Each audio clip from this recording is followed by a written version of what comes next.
Cuando nosotros hablamos de independencia tenemos que tener en cuenta tres cosas fundamentales. La primera, independencia ¿de qué?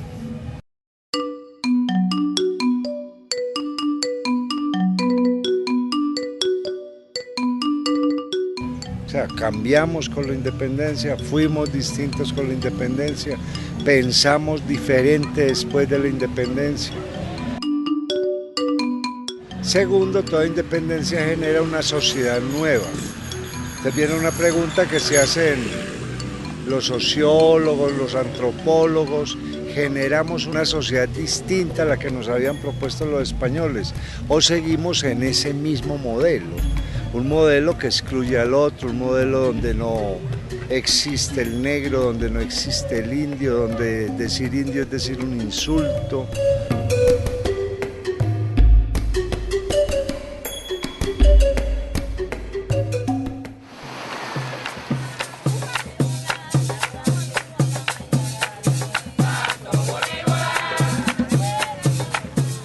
Y tercero, toda independencia implica unirse a otros que están en esos mismos planes o que ya lo hicieron, para crecer el sentido de la independencia. Entonces, ¿eso nos pasó o no nos pasó?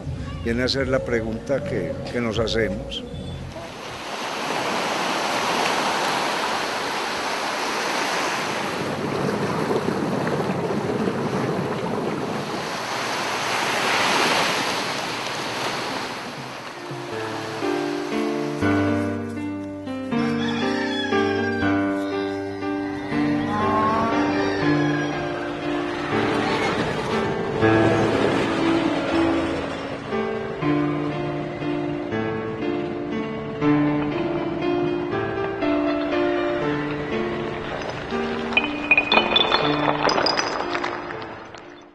Vine a este recinto a conocer la historia de mi región y en especial los contextos y momentos que rodearon la independencia de Antioquia. 200 años después, estamos recorriendo nuestra historia y buscando en nuestra memoria una identidad, una forma de ser que nos identifica a través del tiempo.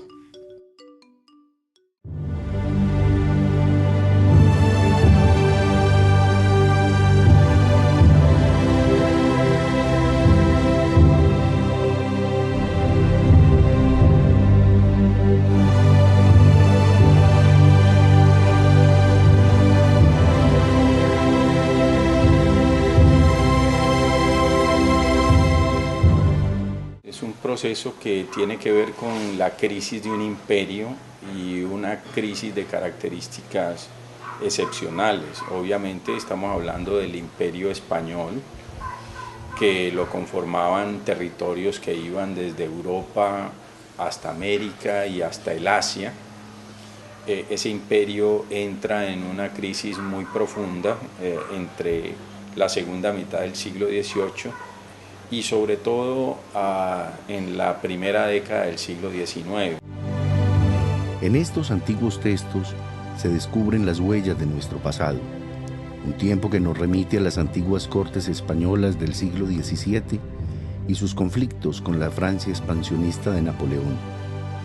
Europa en transformación, en crisis, revolucionaria y pensadora, un legado de ideas, de utopías que marcaron los nuevos rumbos hacia una conciencia propia. En el plano internacional, el contexto que precede los procesos de independencia hispanoamericana, uno puede, digamos, enmarcarlos en dos grandes ejes. Primero, hay una crisis general del capitalismo, motivada por varias razones. Primero, por las guerras que de un lado está sosteniendo España. España está en guerra con Francia, pero también está a puertas de una guerra con Inglaterra. De un lado, las reformas borbónicas impuestas van a tener un impacto bastante fuerte en las colonias en América.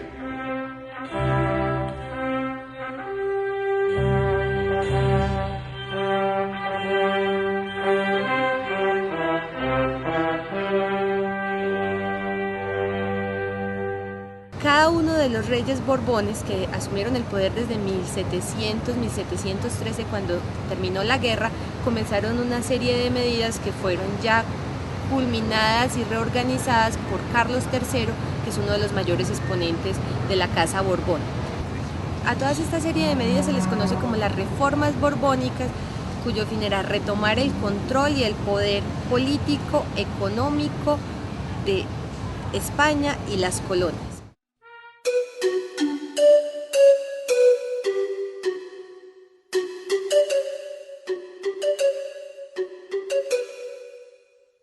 La idea de los Borbones era controlar todos los aspectos de la vida social, política, económica, social y cultural de las colonias. Se volvieron más controladores de la moral pública, de las mezclas entre castas.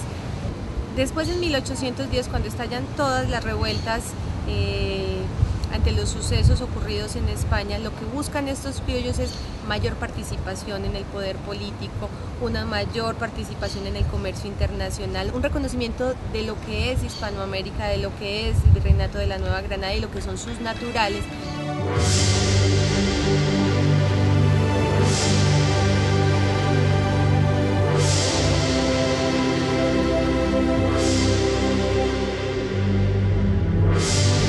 Pero ya en la primera década del siglo XIX la situación es especialmente crítica por la invasión de las tropas francesas a la península ibérica.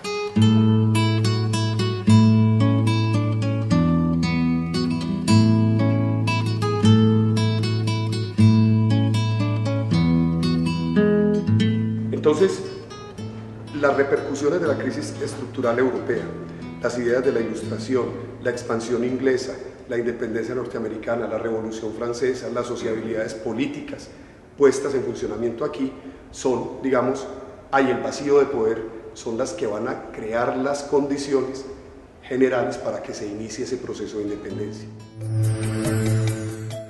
Estos conflictos del imperio llegaron a nosotros proyectados en impuestos y represalias, la pasión espontánea del común en un solo grito esperanzador: ¡viva el rey! Abajo el mal gobierno, como evidencia de la inconformidad y preludio de la crueldad de las autoridades coloniales.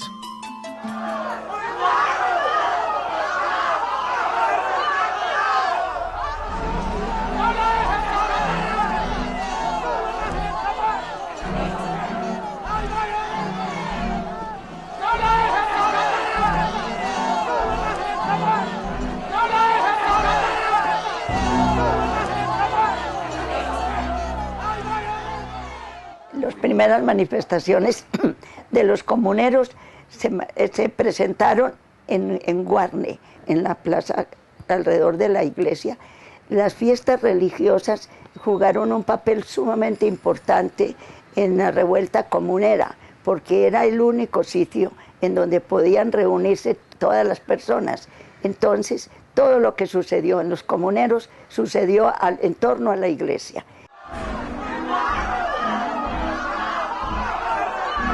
El pueblo se fue con todos los instrumentos de trabajo: machetes, palas, regatones, espadas, piedras, macanas, todo lo que tenían en alto. Pedimos libertad para los impuestos, libertad para comer. Queremos ser libres. No admitimos a los españoles que nos gobiernan. Respetamos al rey. Eso era lo central.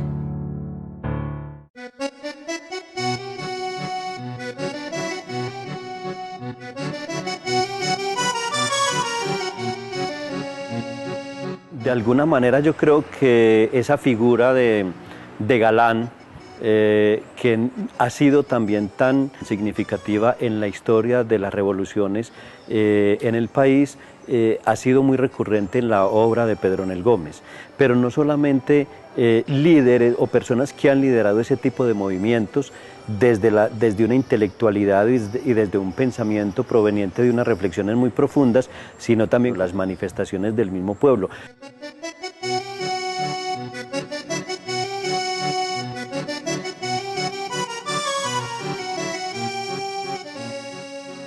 La Antioquia de aquella época era una región conformada por villas, sincretismo de razas y poblaciones que se comunicaban entre sí por extensos caminos.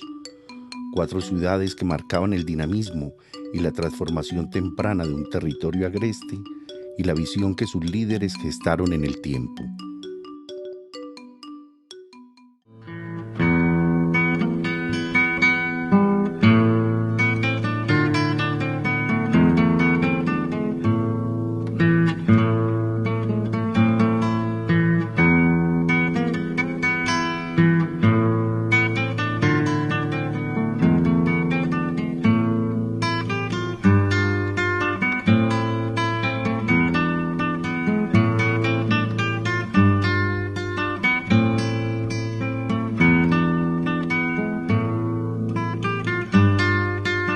Estas 4 ciudades, 3 de ellas tenían el título de villa y más adelante de ciudad. Villas eran Medellín y Marinilla. Más adelante ya se les dio el título de ciudad y con ellas Río Negro.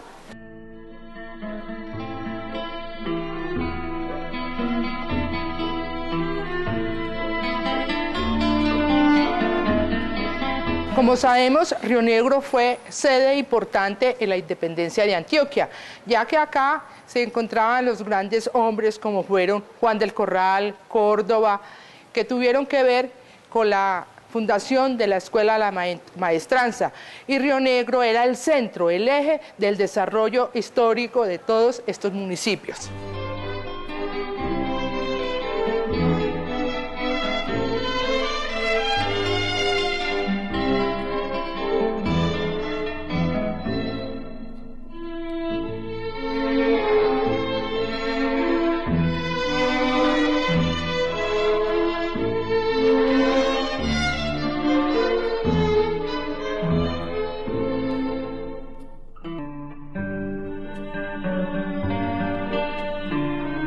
Pues la región fue muy importante porque centralizaba dos de los poblados o de las poblaciones más representativas del periodo colonial, que eran Río Negro y Marinilla. Y a partir de las dos poblaciones, Río Negro ya era comercial y con mucha incidencia a nivel regional. Marinilla se adhirió a la provincia de Antioquia como en 1792 nomás, porque antes era de la provincia del Cauca, con jurisdicción en Mariquita. Bueno, era más o menos reciente, pero fueron, claro, por muchas razones, ¿cierto? La presión sobre la tierra, los grupos sociales que empezaban como de criollos y emergentes a fortalecerse, pues hicieron que el proceso de independencia tuviera mucha fuerza en la región.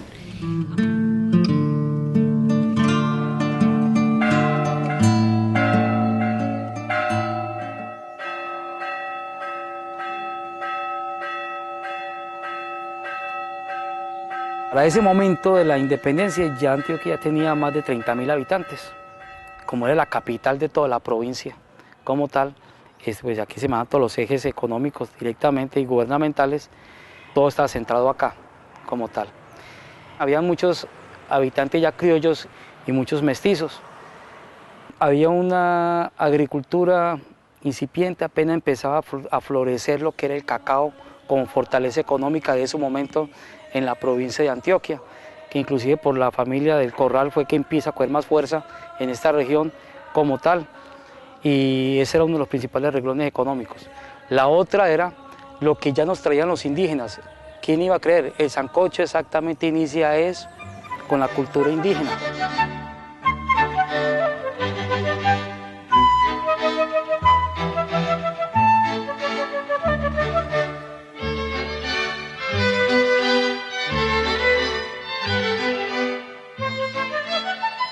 A lo largo de todo el siglo XVII se da una constante migración espontánea de los vecinos de la ciudad de Santa Fe de Antioquia, hasta que en 1675 ellos se ponen de acuerdo para que este asentamiento cobre mayor importancia.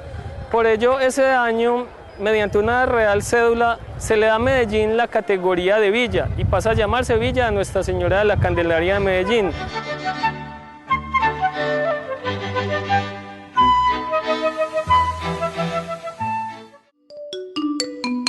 Prisionero el rey en España, las colonias despertaron de su siesta colonial.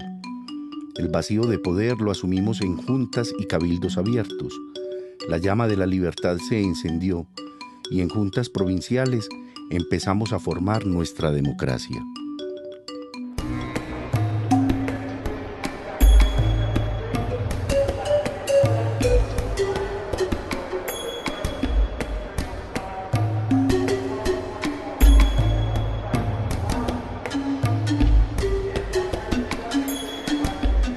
La villa de Nuestra Señora de la Candelaria de Medellín, por ser una entidad autónoma, ya debía tener cabildo. El cabildo estaba conformado por alcaldes, regidores, procuradores generales. El cabildo es lo que hoy podemos conocer como el Consejo Municipal.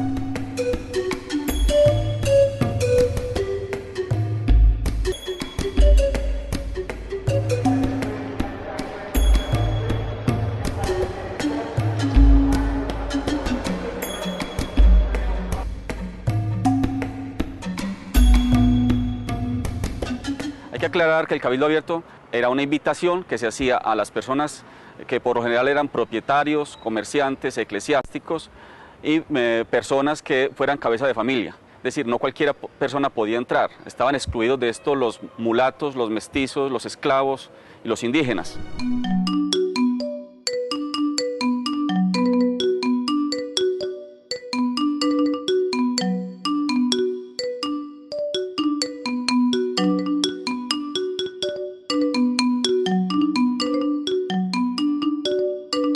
El pueblo era informado de lo que estaba ocurriendo en el cabildo a través de un tribuno del pueblo que informaba qué es lo que estaba ocurriendo en las sesiones y a su vez llevaba al interior del cabildo lo que estaba ocurriendo afuera.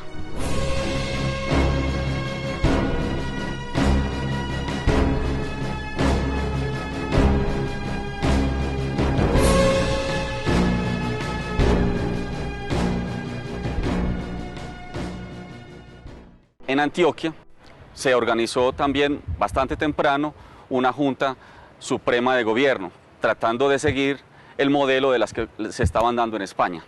¿Qué significó esto? Los 4 cabildos existentes en el momento, es decir, Río Negro, Medellín, Marinilla y Antioquia, se reúnen en especies de juntas generales en donde se agrupan los cabildos de las 4 principales ciudades y se constituyen en un congreso provincial.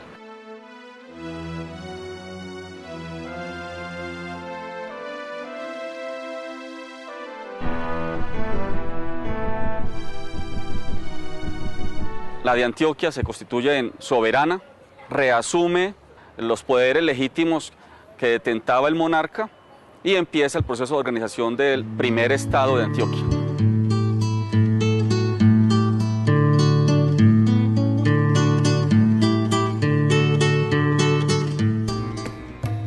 Antioquia, una sociedad enclavada y aislada en sus montañas, rica en minerales, con distritos mineros, esclavos, labradores y comerciantes. En síntesis, una sociedad autónoma que con el empuje de sus gentes y sus fortunas pudo financiar en su momento las guerras de independencia.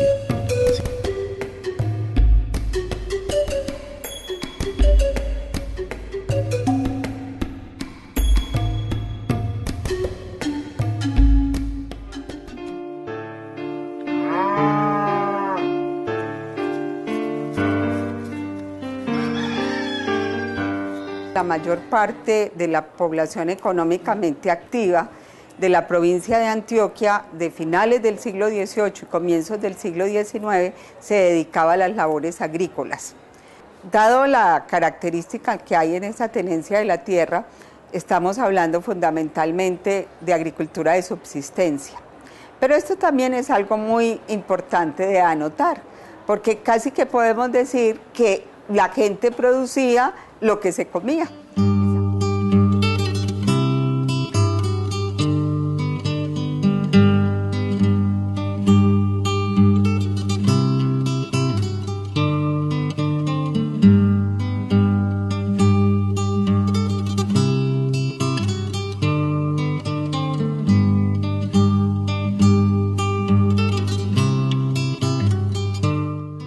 De calles empedradas y casas coloniales, conocida como la Ciudad Madre, albergó en sus entrañas los principios que ilustres personajes darían al Estado el primer proyecto que dio vida a la formación de lo que hoy conocemos como Antioquia.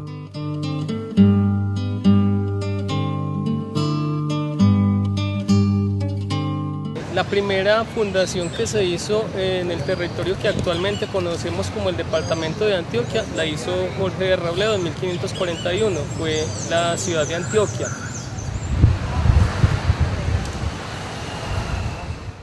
Jorge de Robledo era un lugarteniente de Sebastián de Belalcázar con pretensiones de independencia, que vino haciendo fundaciones a lo largo de la vertiente del Cauca.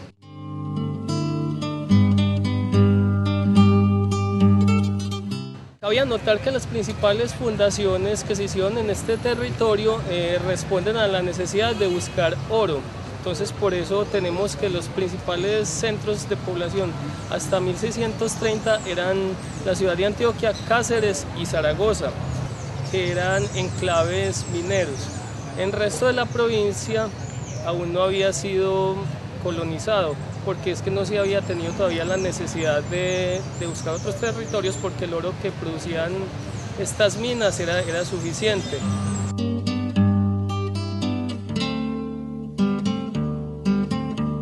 La economía antioqueña en ese momento giraba en torno de mucha pequeña y mediana propiedad agraria, unos cuantos trabajadores mineros independientes y unas cuadrillas de esclavos trabajando en las minas para los blancos ricos y unos comerciantes. Ese era el conjunto.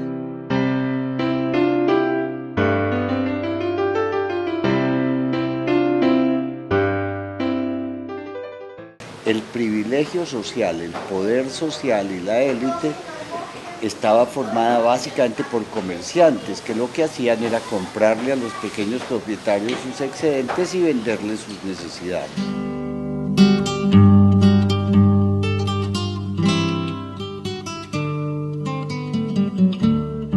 Aquí se fundó la provincia.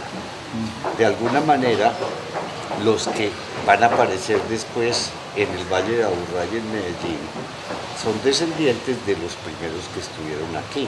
Lo que ocurrió a comienzos del siglo XVII es que algunos ricos de acá vieron mejores alternativas en el Valle de Aburrá, necesitan desarrollar la agricultura y estas tierras no son muy propicias para eso, entonces se fueron al Valle de Aburrá y por ahí derecho algunos siguieron desde el Valle de Aburrá hacia el oriente. El concepto de ciudad madre da razón un poco de eso. De esta ciudad salió el proceso que fue a conducir a que se creara la población del Valle de Aburrá, entonces la elección de la Villa de Medellín y también de algún lado, más de Medellín, pero también de Antioquia, fueron a fundar Río Negro y a crear ese tipo de cosas.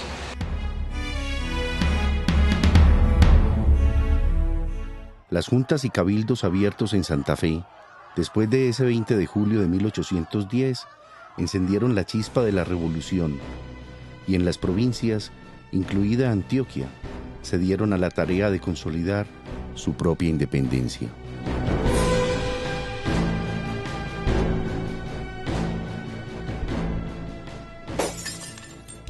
Uno de los sucesos que más estuvieron marcados por lo que se podría denominar un cabildo abierto fue lo que ocurrió en Santa Fe, Bogotá, el 20 de julio de 1810, cuando se citó a una junta general del reino. En ese momento llegaron allí los cabildantes, pero además de eso otra serie de personas que se consideran importantes participar allí. El 20 de julio creo que es de los sucesos, o el suceso más importante en nuestra independencia. Indudablemente muy discutido, hay muchas posiciones frente a él. No fue una cosa tan espontánea como parece ser. La clase dirigente que había sido formada en la Ilustración propiamente, pues sentía la necesidad de cambiar un régimen despótico y autoritario. Se venían preparando hacía tiempos. Y el 20 de julio, que era día de mercado, que ya había los sucesos de España, que eran unos sucesos bastante conflictivos para la península, ese día se convino provocar a uno de los españoles y esta provocación la hicieron con motivo de la llegada de Villavicencio.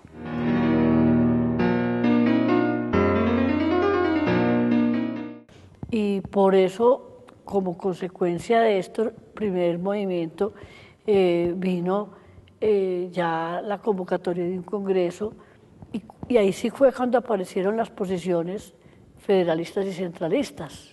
Algunos dicen la patria boba y creo que en ese término fuimos educados todos, pero no fue una patria tan boba, estaba definiendo, estaba marcando límites, le dio a la gente la conciencia que podía definir su destino. Lo definió como desgraciadamente en Colombia hemos definido muchas situaciones a punto de guerra, pero eso se produjo por el grito del 20 de julio.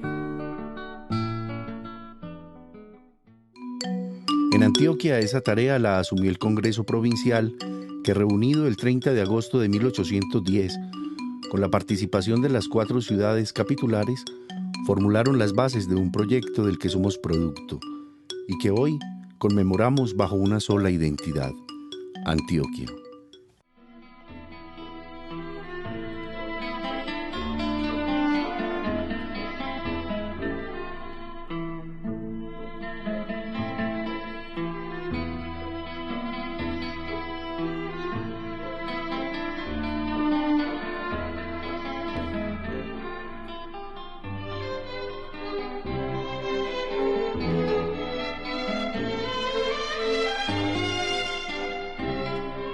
Estos 4 cabildos se reúnen en la ciudad de Antioquia el 30 de agosto en un congreso provincial para estudiar la situación y durante una semana debaten el asunto y llegan a la conclusión de que es el momento de declarar una autonomía, es decir, una autonomía de la provincia, ¿sí? ¿Qué significaba esto? Había que crear una Junta Suprema de Gobierno y así se hizo.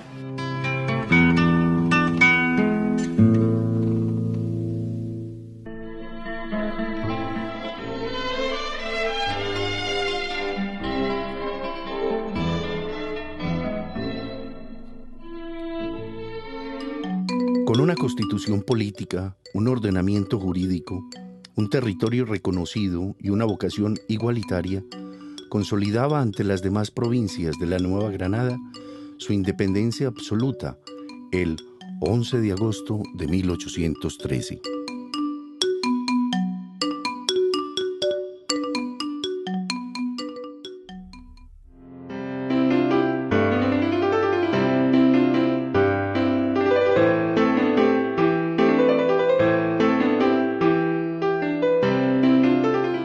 Entonces Antioquia tenía unas condiciones, digamos, privilegiadas.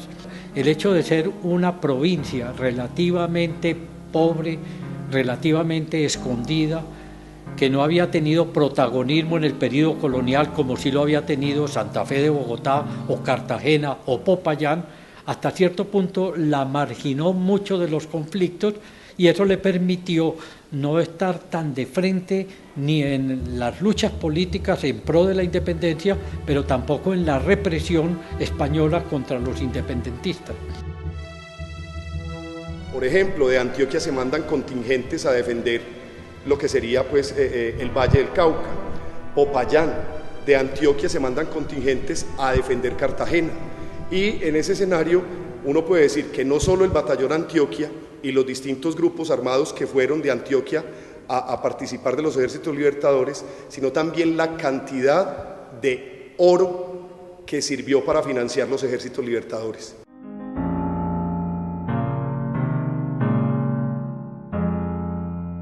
Antioquia medró en la sombra y cuando llegue la guerra de la independencia y empiece la vida independiente de la República, Antioquia tiene hombres de primera línea que aportar a la orientación de la República, tiene capitales y riquezas que prestarle para que los ejércitos del Libertador puedan continuar el proceso de liberación de las otras naciones hispanoamericanas y Antioquia pasa de pronto a ser una provincia de primer orden en la vida republicana.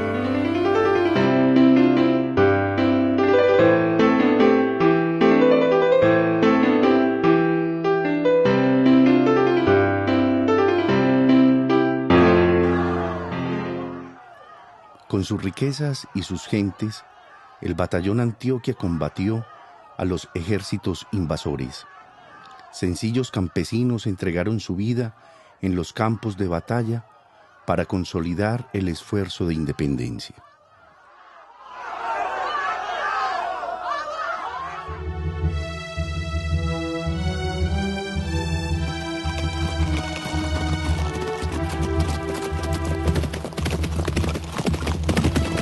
La provincia de Antioquia y sus élites como tal estuvieron muy dirigieron todos sus esfuerzos a que la campaña libertadora, la gesta militar no se librara en suelo antioqueño, porque ya desde 1812 aproximadamente las élites antioqueñas habían definido un proyecto que María Teresa Uribe define muy bien como el proyecto económico y ético-cultural antioqueño, que se basaba en varios frentes, un frente económico, un frente político y un frente o una dimensión cultural.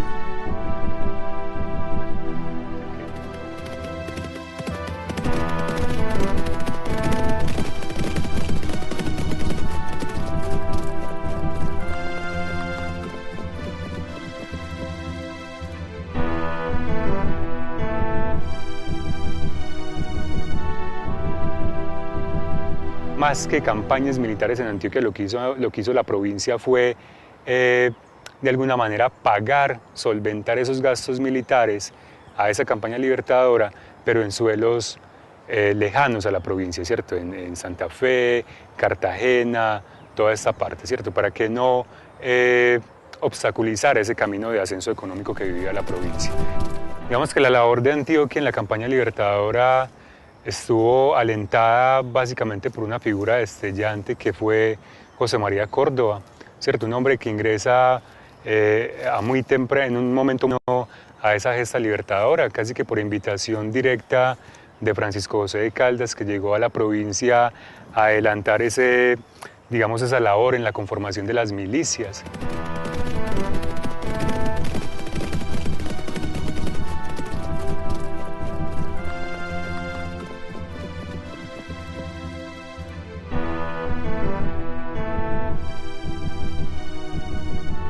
Un hombre con su casaca parecía un héroe griego romano, muy elegante.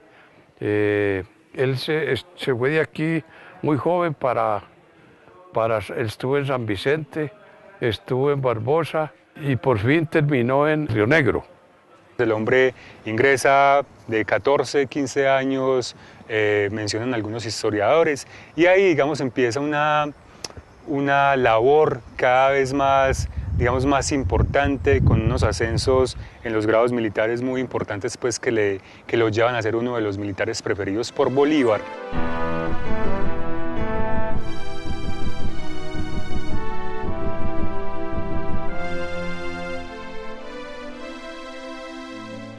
Así también en el caso de Antioquia tenemos un héroe regionalmente muy resaltado por las dirigencias nuestras en los años 1860-1870.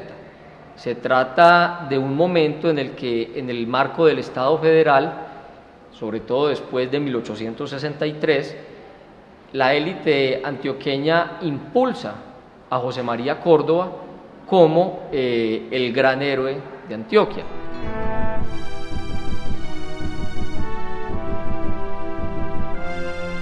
Yo no sé. Le digo honradamente que yo no me acuerdo de Córdoba, no me acuerdo. Yo no me acuerdo de haber visto a Córdoba vivo, sino así en estatua, como lo veo ahí.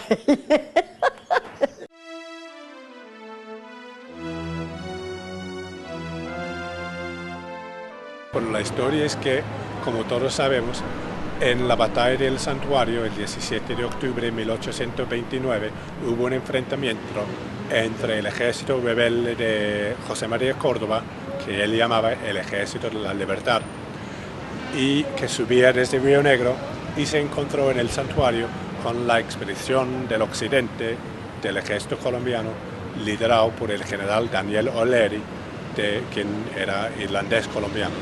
Hubo el enfrentamiento, la batalla que duró como 2 horas y salió ganando el ejército de O'Leary.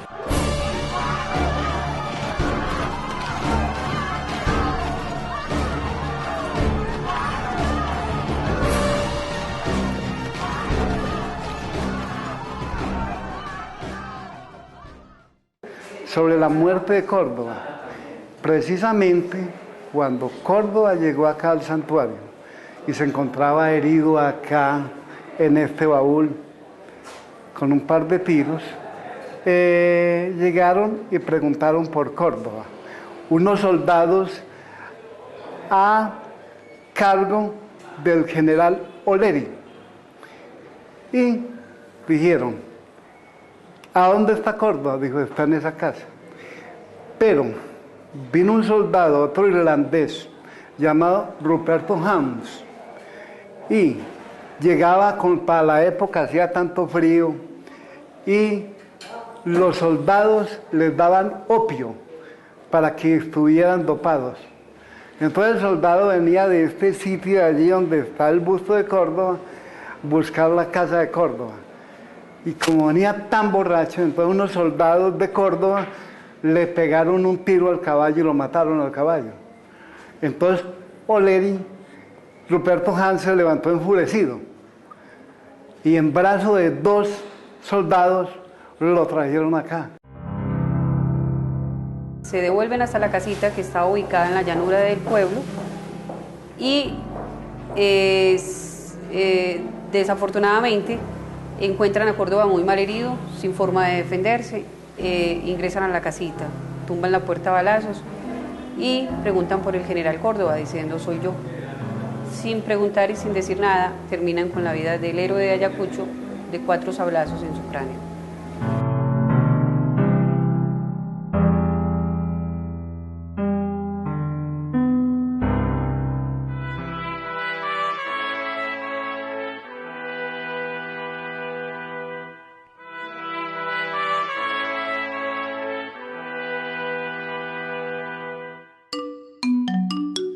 José María Córdoba, Atanasio Girardot, Liborio Mejía, Simona Duque y muchos otros anónimos cobran vida como patrimonio de nuestra historia e identidad.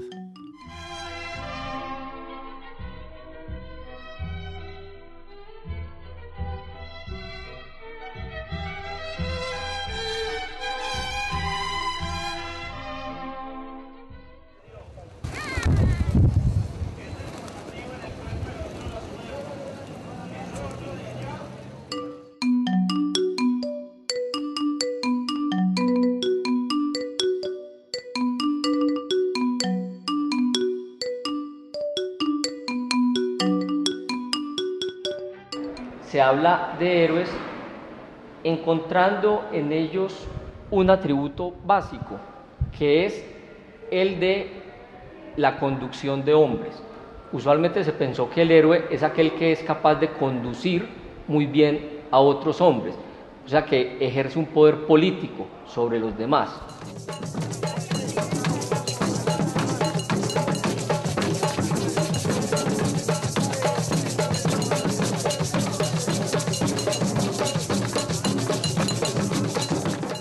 Luego de acaecidos los hechos de la independencia, en Colombia surge una figura muy importante que es la de los héroes, la reivindicación de los héroes y de los próceres que habían tenido que ver en este proceso de la independencia en Colombia.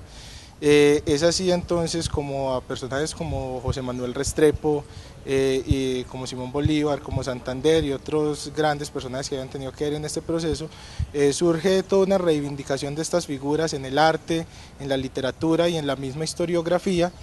Y además de esto, en los espacios públicos de las ciudades y de las villas pues van a comenzar a construirse una serie de monumentos en honor a ellos.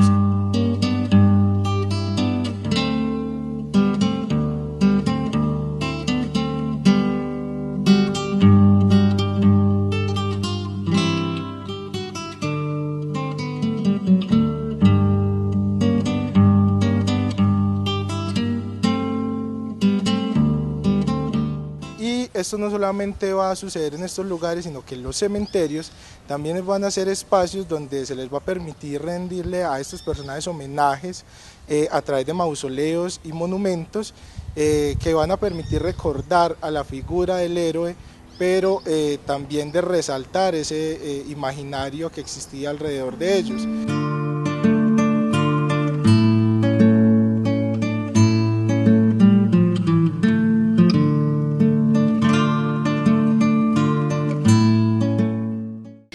caso de Simona Duque es que la mujer que dio sus hijos al ejército de José María Córdoba, eran como 5 hijos, y los entregó todos para que lucharan por la causa patriótica. Es como la heroína emblemática, pero creo que hay muchos otros que se han pasado por alto.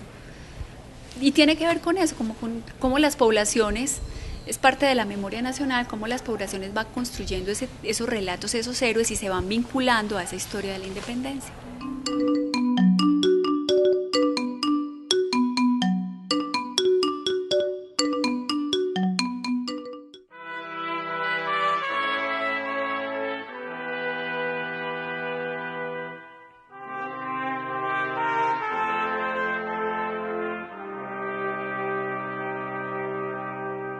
Y sin duda, digamos, ese proyecto económico y ético-cultural antioqueño va a ser no solo de la provincia, sino que se va, digamos, a llevar, se va, digamos, a implantar casi que en ese mundo andino de esa gran Colombia, ¿cierto?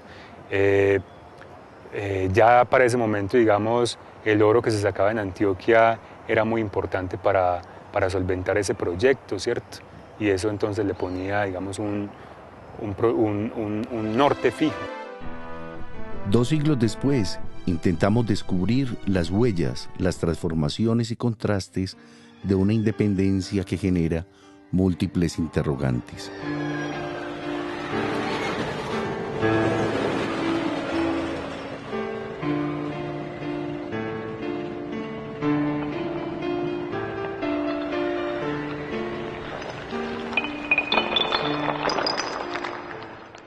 Uno cree que el tiempo como nosotros lo entendemos ha existido siempre, no, lo que hace el siglo XVIII y XIX es que divide el tiempo en pasado, presente y crea el futuro, la noción de futuro, ligada a la idea de progreso. Por eso exaltar de una manera tan radical el heroísmo de la independencia, porque es el punto de anclaje o el punto de partida que funda la historia nacional, es la separación de España, es el punto de partida de la libertad, de la soberanía, del autogobierno, pero también es la certeza, es el indicio del futuro glorioso que nos espera, porque también tiene que ver con la construcción del tiempo histórico.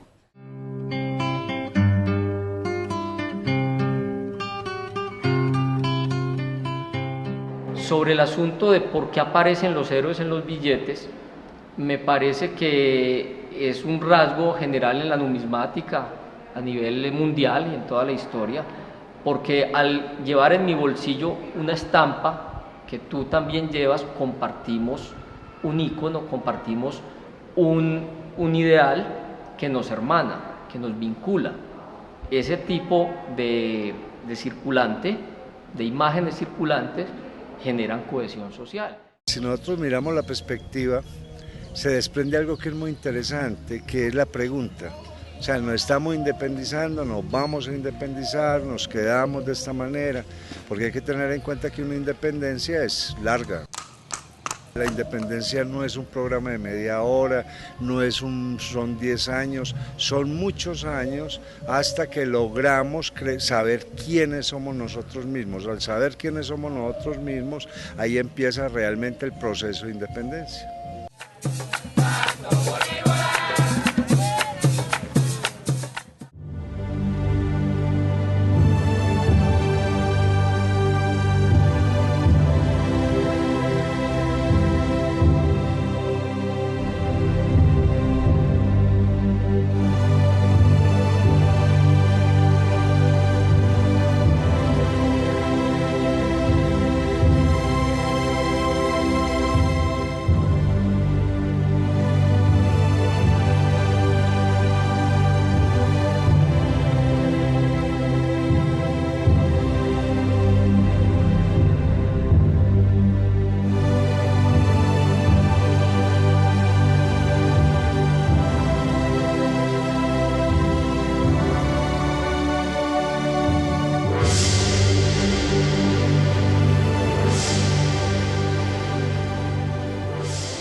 Pero es como cosa.